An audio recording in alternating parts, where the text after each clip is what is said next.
Hello, I'm Lisa J. Stocks, and today I just want to share a quick peek into how my retirement portfolios are currently structured. What I'm sharing right here is an overall breakdown that I've been using to build my portfolios when it comes to retirement as well as my taxable accounts. And I got this from Kenan Grace. Now, when it comes to my retirement accounts, I don't trade with it. So it's basically going to be those green levels, foundation and individual stocks. But lately, because I am trying to incorporate more growth into my portfolio, I've kind of built in a new layer above foundation, and they are foundational investments that are more growth orientated. My more basic, a little bit more conservative foundational investments, I have FXAIX, which is the Fidelity 500 Index Fund. I also have a target date fund, the Fidelity 2065 Fund. 2065, 40 years away.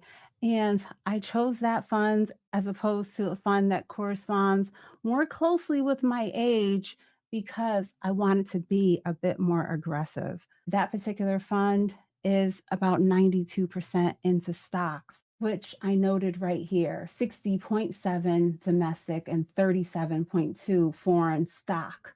This is my personal preference because I want to be more heavily weighted into stocks as opposed to cash and bonds and other things that do not perform as well. All right. So above that, I have some more aggressive investment choice that I'm incorporating for additional growth. And those are SPMO, SFPGX, and FLCPX. They have slightly higher expense ratios, but that's not a sacrifice for me because the performance is higher than the two funds that I'm having in the foundation area here. And then when it comes to individual stocks, I have about 4% of individual stocks in my retirement portfolios. One being a company stock of a company that I previously worked at, and then I have some Nvidia and Taiwan Semi. All of those are performing very well. So those growth stocks, as well as FXAIX, I have them all listed here on the chart. Three of the four funds have not even gotten to their 10th birthday yet. So we don't have that length of history to look back on all these funds. But overall, SPMO is the leader when it comes to performance. It's Invesco's S&P 500 Momentum ETF, while FSPGX is Fidelity's Large Cap Growth Index, and FLCPX is also a large cap index fund. But that one is more similar to FXAIX. And then FXAIX is just the regular old S&P 500. And so just taking a quick look at the top 10 or 20 holdings that we can see here, very similar. But when you go over, see that those top names have a heavier weighting, like Nvidia is at 8% here, while it's at 13% in this fund.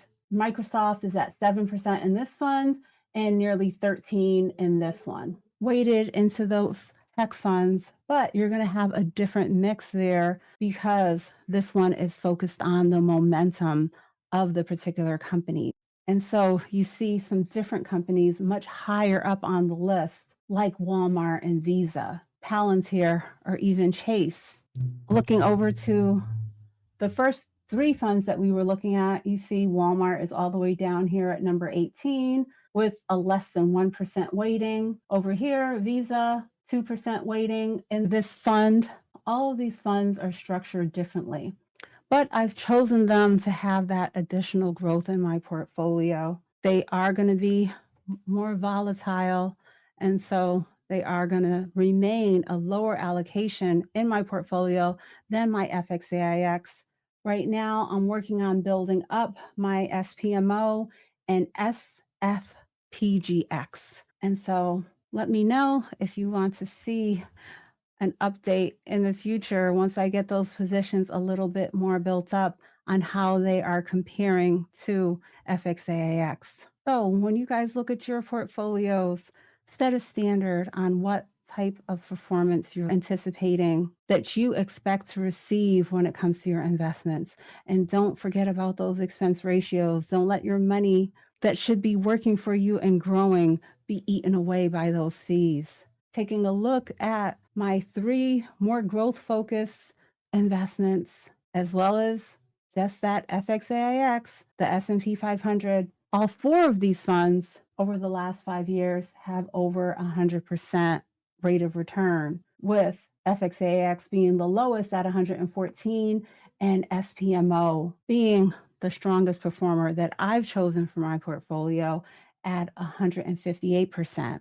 So let's continue to build wealth and be ready to take care of our older selves. Think about the 4% rule when you're taking a look at those retirement portfolios. When do you plan on retiring? How much would you like to have available to you to use in your monthly budget for the next 30 years into retirement? $250,000 over a 30-year time span is $833 a month, while $1 million is $3,333 a month, and $2 million is $6,667 a month. Make some goals, take a look at your accounts, and let's continue to take advantage of the power of investing. Thanks for watching.